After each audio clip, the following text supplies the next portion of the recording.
Terima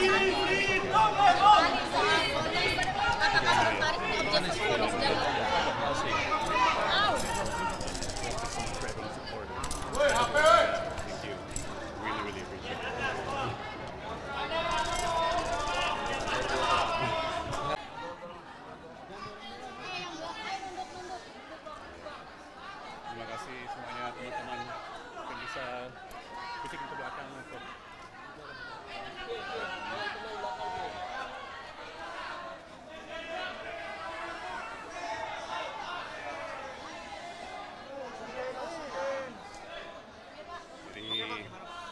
hari ini kita sudah mendengar vonis dari majelis hakim, ya. Sudah selesai uraikan dari saya. Nama yang paling penting adalah majelis hukum tidak menyatakan adanya niat jahat dari saya. Tidak ada yang mengatakan saya. Saya kira paling penting. Dari awal, dari saat dakwaan sampai tuntutan sampai putusan majelis, tidak pernah menyatakan ada niat jahat. Tidak pernah ada mensreya. Mereka vonis adalah tuduhan bahwa saya melanggar aturan. Kedua, ya sedikit, bukan sedikit ya, lebih dari sedikit janggal atau aneh bagi saya sih. Majelis mengesampingkan wewenang saya sebagai Menteri Perdagangan.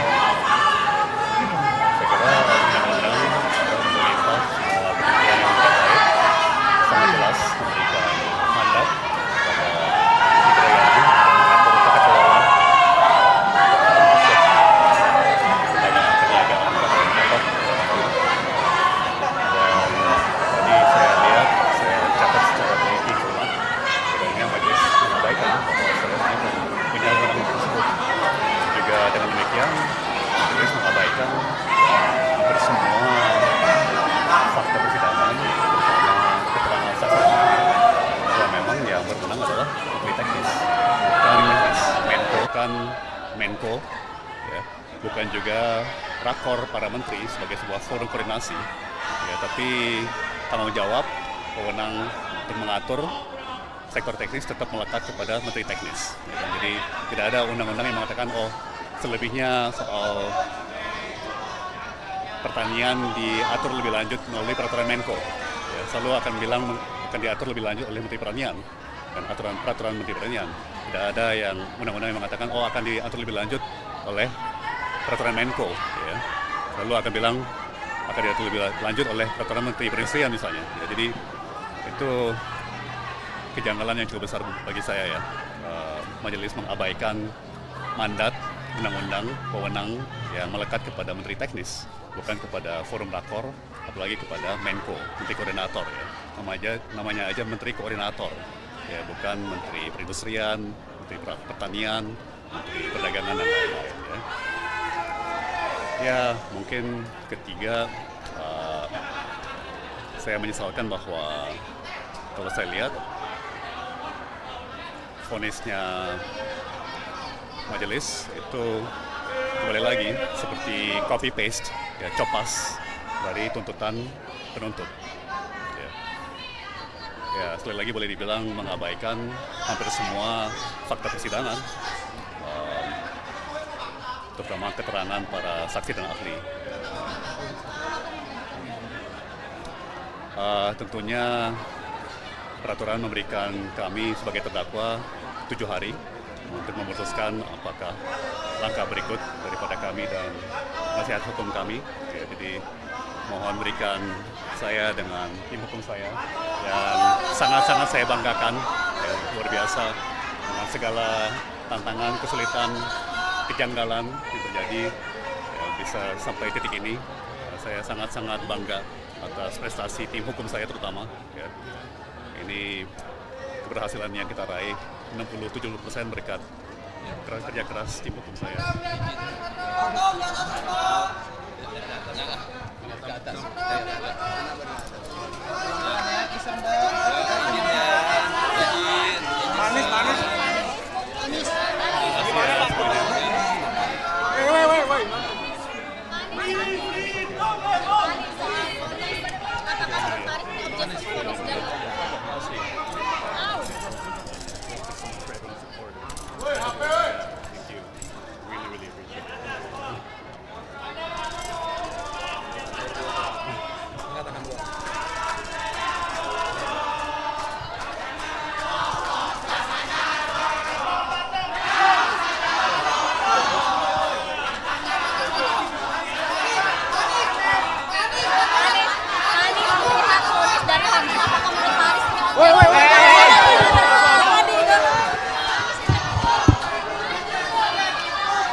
Saya hanya akan menyampaikan 4 hal. Satu, kita semua mengikuti proses persidangan ini dengan akal sehat. Dan yang mengikuti dengan akal sehat pasti akan kecewa. Sama dengan saya pun sangat kecewa dengan keputusan ini. Yang kedua, jika kasus seterang benderang ini dengan orang seperti Tom saja bisa dikriminalisasi, bagaimana dengan jutaan warga negara kita yang lain? 3, apapun langkah yang akan diambil oleh Tom Lembong untuk mencari keadilan, kami akan dukung sepenuhnya. Yang keempat, kami meminta kepada para pemegang kekuasaan untuk serius memperhatikan dan membenahi hukum kita. Kalau kepercayaan pada sistem hukum dan peradilan kita runtuh, maka sesungguhnya negeri ini yang runtuh. 4 itu saja. Terima kasih. Ya, baik, terima kasih kawan-kawan sekalian. Jadi tadi sudah disampaikan oleh Pak Tom, ya, nanti disambung oleh Pak Dodi, bahwa yang pertama kali adalah yang mau kami sampaikan, dari tuntutan dan juga dari putusan, tidak ada menyebutkan tentang mens rea, niat jahat. Jadi terbuktilah dalam persidangan ini, Pak Thomas Trikasih Lembong tidak memiliki niat jahat dalam tindakan ini. Ya, itu satu poin. Lalu yang kedua, kaitan dengan uraian perbuatan melawan hukum yang disampaikan oleh hakim tadi, itu hanya mengcopy paste persis dengan tuntutan. Jadi apa yang disampaikan hakim dalam perbuatan melawan hukum tadi tidak sama sekali memperhatikan fakta-fakta dalam persidangan. Karena dalam fakta-fakta persidangan, ahli-ahli yang menjelaskan apa yang dimaksud tentang surplus gula, tentang yang dimaksud dengan tentang kebijakan-kebijakan itu melanggar atau tidak pernah diperhatikan oleh hakim. Dan yang paling penting, banyak sekali saksi-saksi fakta yang perkataan yang berbeda dengan BAP itu pun tidak dipertimbangkan oleh hakim. Hakim hanya mengacu kepada BAP dan apa yang sesuai dengan tuntutan jaksa. Nah, misalnya kami ambil contoh tentang adanya pertemuan Pak Tom Lembong dengan para pengusaha swasta. Dalam persidangan tidak diketemukan fakta itu. Bahkan staf khusus tadi yang disebut namanya tadi, ternyata dalam persidangan mengatakan dia tidak pernah membawa nama Pak Tom Lembong sebagai yang tanda kutip tadi pimpinan. Inilah yang kita kecewa atas putusan tersebut. Betul-betul hakim tidak melihat fakta-fakta persidangan. Jadi semuanya asumsi-asumsi. Lalu bagaimana hakim bisa menyimpulkan bahwa perbuatan-perbuatan Pak Tom Lembong itu melanggar aturan-aturan tersebut. Karena tadi disebutkan tentang Perpres. Misalnya tentang Perpres katanya tentang Rakotas. Dia tidak menyebutkan pasalnya. Karena Perpres tidak bicara soal Rakotas. Jadi ini memanipulasi betul fakta-fakta yang seharusnya diungkapkan oleh hakim dalam persidangan. Nah, jadi tadi Pak Tom Lembong hanya dianggap melanggar beberapa peraturan-peraturan sehingga dianggap tidak sebagai menteri tidak cakap dia, tidak baik gitu. Itu yang dianggap oleh hakim tadi. Nah, kaitan dengan keuangan udah clear bahwa Pak Lembong tidak menerima apapun dan mens rea tidak ada satupun mens rea. Silakan Pak Dodi. Iya, terima kasih. Jadi apa yang dipertimbangkan di dalam putusan hakim jelas adalah berkaitan dengan proses pengambilan kebijakan dari seorang menteri perdagangan. Jadi proses daripada pengambilan kebijakan itulah yang dinilai oleh majelis hakim, yang mana di dalam penilaian tersebut juga mengabaikan keterangan-keterangan saksi yang sudah secara jelas menjelaskan bagaimana proses pengambilan suatu kebijakan khususnya berkaitan dengan masalah penyediaan gula. Nah, dengan adanya pengabaian daripada fakta-fakta persidangan, maka telah memberikan suatu kesempatan bagi pengadilan berikutnya untuk meninjau dan memperbaiki keputusan ini agar keputusan ini memberikan kepastian hukum. Karena baru pertama kali di dalam persoalan pidana ya, yang dipermasalahkan ya, yang dibuktikan tidak mencakup adanya suatu perbuatan-perbuatan tercela, perbuatan menguntungkan diri sendiri, termasuk juga adanya kerugian negara yang digembar-gemborkan dari awal, ternyata kerugian tersebut tidak terbukti. Ya. Oleh karena itu kami akan pikir-pikir untuk mengajukan tindakan hukum selanjutnya. Terima Betul kasih. sekali. Jadi keputusan ini kalau tidak ditinjau ulang bahaya. Bahaya sekali bagi semua pejabat-pejabat negara, bagi semua menteri-menteri. Ketika 5-10 tahun mendatang, mereka mengambil kebijakan-kebijakan saat ini, maka mereka siap-siap akan terkena perkara korupsi. Itu bahaya sekali. Akibatnya apa? Para pejabat, para menteri tidak akan berani mengambil kebijakan. Tidak akan berani mengambil keputusan. Lalu negara tidak bisa berjalan. Jadi keputusan ini punya dampak yang luar biasa. Dampak yang luar biasa baik bagi pejabat maupun bagi pihak swasta, pihak pengusaha. Karena tidak ada kepastian hukum. Sekarang persoalannya, kalau seorang swasta mendapatkan keuntungan, apakah itu yang menyebabkan kerugian negara?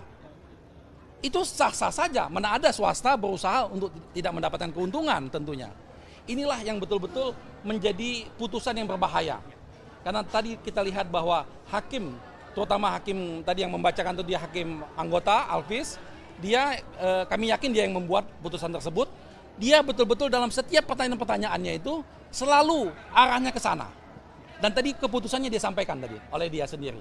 Kita melihat cara berpikir ini yang membahayakan buat bangsa ini. Ya, kami pikir itu. Untuk sikap kami yang selanjutnya kami masih pikir-pikir. Tapi tentunya dari kondisi ini peluang besar kami akan melakukan banding. Ya, Ya, Terima kasih. Intaman. ada 3 hal yang menarik saya tadi. Yang dianggap kerugian negara adalah kerugian pihak swasta karena bekerja sama dengan BUMN. Coba bayangkan kereta api cepat, apakah Jokowi akan masuk? Karena kerugian negara juga kerjasama dengan swasta. Tol, bandara, yang lain-lain karena kerugian negara. Goto yang kerjasama dengan Telkom. Karena dia juga mengambil keuntungan Telkom, berarti dianggap kerugian negara. Jadi siap-siaplah menteri-menteri akan nasibnya kalau ini tidak diperbaiki seperti Tom Lembong yang lebih parah. Kebayang nggak Pak Erick Thohir Menteri BUMN? Direct berapa ribu tahun akan dihukum karena kerjasama kerugian itu. Yang kedua, tadi bukan kewenangan Tom Lembong, tapi ditimpakan ke dia. Contoh, kerjasama BUMN dan swasta itu bukan kewenangan Tom Lembong. Tidak ada kewenangan Menteri Perdagangan mengatur itu sudah korporasi. Kenapa disalahkan ke dia? Nah, yang ketiga, yang paling banyak, ada agenda sida, ada agenda rapat yang menugaskan Menteri Perdagangan melakukan sesuatu dan tidak melakukan, tidak ada kaitannya perkara ini, tapi disalahkan. Jadi betapa saya benar-benar hampir bingung melihat hukum karena saya bukan ahli hukum, saya insinyur murni. Kok hukum bisa seperti ini? Saya ulangi, 3 hal yang aneh. Kerugian swasta dianggap kerugian negara yang bekerja sama dengan BUMN. Artinya seluruh swasta bekerja sama BUMN dan untung itu dianggap kerugian negara. Yang kedua, adalah bukan kewenangannya Tom Lembong yang mengatur kerjasama dengan swasta. Kenapa Tom Lembong yang disalahkan? Itu kewenangan Menteri di BUMN mana lah, bukan lagi Menteri BUMN. Itu aksi korporasi. Dan yang ketiga tadi, ada keputusan lain yang tidak akan dengan perkara tapi disalahkan bahwa Anda tidak melaksanakan. Ya. Oke. Satu yang pasti bahwa kickbacknya nggak ada, ya kan? Ada nggak kamu lihat kata kickback atau nerima kemudian ada nggak tadi? Kamu nggak dengar kan? Itu yang saya paling takutkan selama saya 4 tahun di KPK, ketika ada kerugian negara tapi kickbacknya nggak ada. Kickback kepada orang situ. Tembong nggak menerima apapun. Silakan nanti apa yang mereka lakukan akan dipertanggungjawabkan oleh mereka. Saya nggak usah berdefinisi lagi. Tetapi ketika Anda tidak ada kickback, pasal 2, pasal 3 akan bisa berdebat 3 tahun Anda di situ. Ya kan? Makanya dia tadi bingung tuh hakimnya. Muter sana, muter sini, muter sana, muter sini. Menstreanya nggak ketemu. Pusing dia. Udah mau harusnya pun bacakan sekian tahun, dia masih lagi ngejawab. Apa tuh? auditnya BPK. Dia bandingin audit BPK dengan audit BPKP. Ah, come on man. Forget it.